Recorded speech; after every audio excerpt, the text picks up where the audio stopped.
Hi everyone, Bryce here at Timberline Off-Road. Welcome back to the channel. I just want to show you this cute little four-wheel drive vehicle that I did some repairs to. It's called a Halflinger, and it's made by the Austrian company Steyr Daimler Puch, and they were built from 1959 to 1974. It's powered by a two-cylinder air-cooled engine. It has manual locking front and rear diffs, has fully independent front and rear suspension, and it has portal axles. The whole vehicle only weighs 1,300 pounds, so it has great off-road mannerisms. Has great departure and approach angles. Here's a shot of the interior. It's very utilitarian, very basic. You can see the windshield wiper motor right there out front. Here's the levers for the manual locking diffs. It's a pretty cool little vehicle. Okay, so here's the damaged area that I'll be repairing. What happened was this vehicle was getting towed to a mechanic's shop for some engine repair, and when the tow truck driver was unloading it, it got away from him and rolled down a hill and ran into another vehicle. So what I'll be doing is fixing this side rail here and sectioning in a new piece.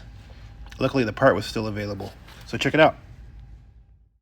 Okay, so the first thing I did was weld on a pull plate to the rail, and this allows me to slide the clamp onto it and do some pulls. Now I don't have a frame rack, so I improvised and used my Forerunner here and the winch, and I was able to pull most of the affected area and make the rail straight again.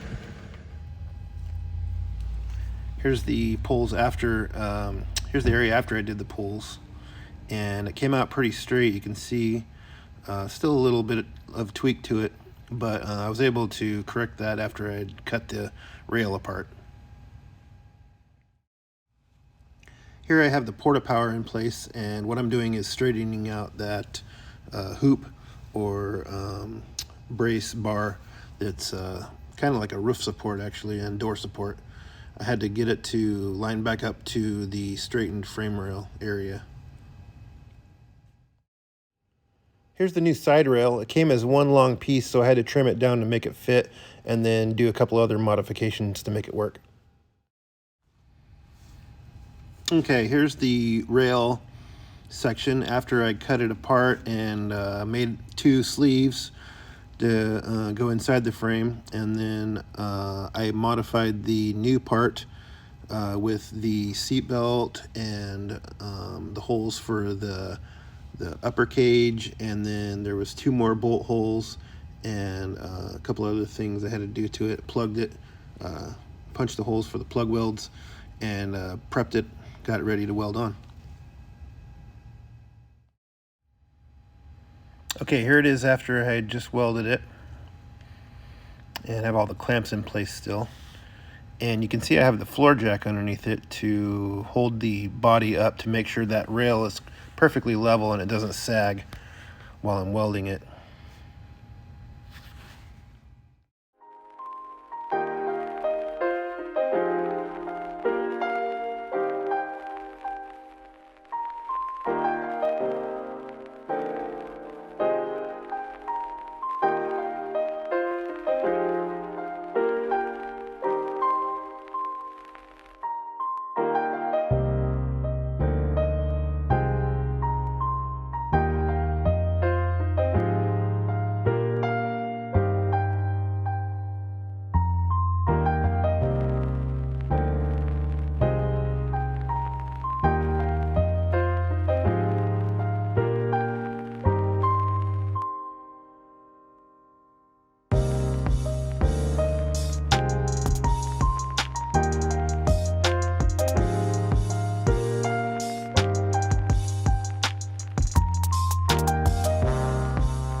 Okay, after I was done welding, I took the clamps off, and you can see all the plug welds here and the stitch welds.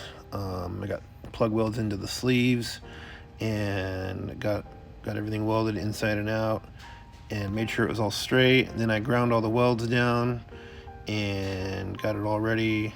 Prepped it for body work, did the body work on it, prepped it for paint, primered it, sanded it, got it all ready for paint, masked it all up, and painted it.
All right, here's the finished product. Got it all put back together, got the hoop back in, got the doors back on, put the gas tank back in, got it all put back together and finished, and it came out really nice. Had a lot of fun working on this cute little off-road vehicle. I'll say I've never worked on anything like this before, so it's definitely a lot of fun. I take a lot of enjoyment taking something that's damaged and making it look new again. It's always a lot of fun. Customer was really stoked to get it back and have it look like nothing ever happened. So I'm sure he'll get many more years of use and fun times on the trail driving this thing around. So this is Bryce at Timberline Off-Road, and we'll catch you on the next one. Thanks for watching.